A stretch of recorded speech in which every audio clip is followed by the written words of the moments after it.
নমস্কার, আপনারা দেখছেন চ্যানেল এবিসি। আমি বিজয়, আর প্রত্যেক দিনকার মতো আপনাদের সামনে উপস্থিত হয়ে গেছি। আজ আমি আপনাদের সঙ্গে এখন আলোচনা করব পান্না রত্নের বিশেষত্ব কি আছে সেই সম্পর্কে। দেখুন, পান্না নবরত্নের মধ্যে কোমল প্রভাবযুক্ত রত্ন হয়ে থাকে। পান্না ভীষণ এফেক্টিভ হয়ে থাকে এবং ভীষণ সুন্দর হয়ে থাকে, এবং এটি খুব নরম প্রকৃতির একটি রত্ন। মুখ্যত এটি বেরিয়াল গ্রুপের মধ্যে পড়ে থাকে। অ্যালুমিনিয়াম এবং বেরিলিয়ামের সিলিকেট, অর্থাৎ এই রত্নের যে কম্পোজিশন, তা অ্যালুমিনিয়াম এবং বেরিলিয়াম দ্বারা মিশ্রিত হয়ে থাকে। কিছু মাত্রায় পান্নার মধ্যে অক্সিজেনের প্রভাবও দেখতে পাওয়া যায়। দেখুন, কিছু মাত্রায় জলও এর মধ্যে পাওয়া যায়। দেখুন, সাধারণত পান্নার মধ্যে প্রচুর রেশা দেখা যায়। এই রেশা অত্যন্ত সাধারণ, কারণ রেশাবিহীন পান্না কখনোই কিন্তু হতে পারে না।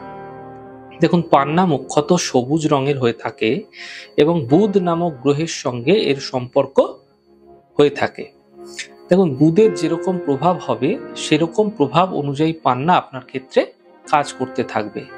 বুধ যদি আপনাদের ক্ষেত্রে শুভ থাকে, তাহলে পান্না ধারণে আপনাদের ক্ষেত্রে শুভ ফল বৃদ্ধি পাবে, এবং বুধ যদি আপনাদের ক্ষেত্রে অশুভ থাকে, তাহলে পান্না ধারণে আপনাদের ক্ষেত্রে অশুভ ফল বৃদ্ধি পাবে।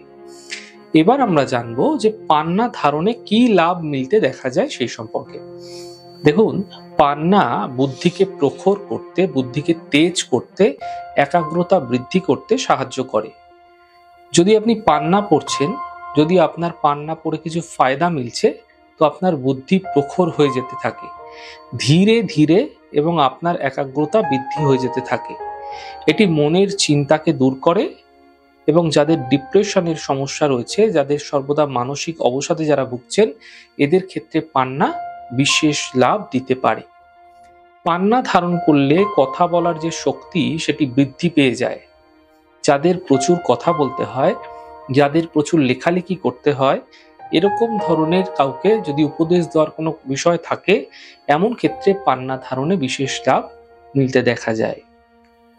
দেখুন, পান্না আপনারা ধারণ করার পর যদি আপনাকে ফায়দা দিচ্ছে, তাহলে আপনার যে ব্যক্তিত্ব আছে, সেই ব্যক্তিত্বের মধ্যে একটা আলাদা রকমের চমক দেখতে পাবেন।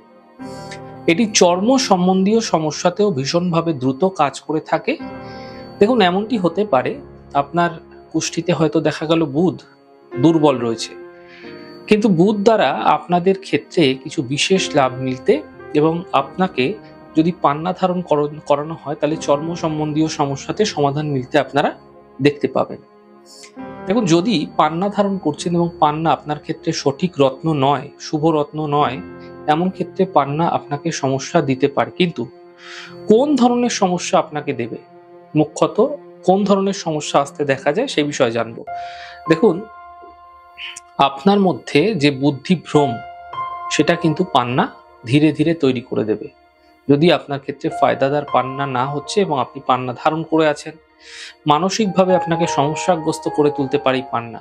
পান্না যদি আপনাদের ক্ষেত্রে সমস্যা করছে, তাহলে আপনি সিদ্ধান্ত নিতে পারবেন না, আপনি সর্বদা কনফিউজড হয়ে যাবেন, আপনি বুঝতেই পারবেন না যে আপনার যে সমস্যা রয়েছে, সেই সমস্যার সমাধান আপনি কি করবেন, কিভাবে করবেন, এবং মানসিকভাবে আপনাকে দুর্বল তৈরি করে দেবে।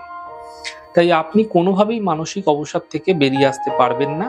পান্না যদি আপনাদের ক্ষেত্রে লোকসান করছে, তাহলে ভয়ঙ্কর পরিমাণে কিন্তু অর্থনৈতিক সমস্যাও নিয়ে আসতে পারে। চর্ম সম্বন্ধীয় সমস্যাতেও দ্রুত বৃদ্ধি করাতে পারে, আপনার আত্মবিশ্বাসকে ভঙ্গ করে দিতে পারে। তাই এখানে আমরা জানবো যে কাদের ক্ষেত্রে পান্না ধারণ শুভ হয়ে থাকে। কারণ আপনি না জেনে শুনে হঠাৎ করে পান্না ধারণ করে ফেলতেই পারেন। কারণ কাদের জন্য পান্না কখনো কিন্তু ভুলে ধারণ করা উচিত না, সেটাই কিন্তু আপনাদের জেনে নেওয়া প্রয়োজন। দেখুন, মুখ্যত বৃষ লগ্ন, মিথুন লগ্ন, কন্যা লগ্ন, তুলা লগ্ন এবং মকর লগ্ন এবং কুম্ভ লগ্নের মানুষদের জন্য পান্না ভীষণভাবে লাভকারী হয়ে থাকে। সিংহ লগ্ন, ধনু লগ্ন, মীন লগ্নের মানুষদের ক্ষেত্রে বিশেষ দশা চলাকালীন পান্না ধারণ করা যেতে পারে। তবে মেষ লগ্ন, কর্কট লগ্ন এবং বৃশ্চিক লগ্নের মানুষদের ক্ষেত্রে পান্না ভুল করেও কিন্তু ধারণ করা উচিত নয়, নচেৎ ভয়ঙ্কর রকমের সমস্যা আপনাদের ক্ষেত্রে কিন্তু তৈরি হতে দেখা যেতে পারে।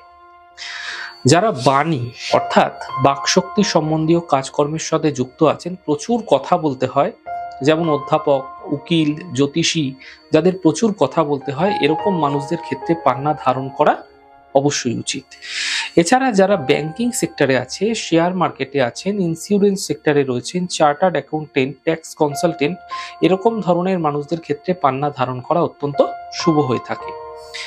এবার আমরা জানবো পান্না ধারণের নিয়ম কি আছে, কোন বিষয়ের খেয়াল আপনাকে অবশ্যই রাখতে হবে।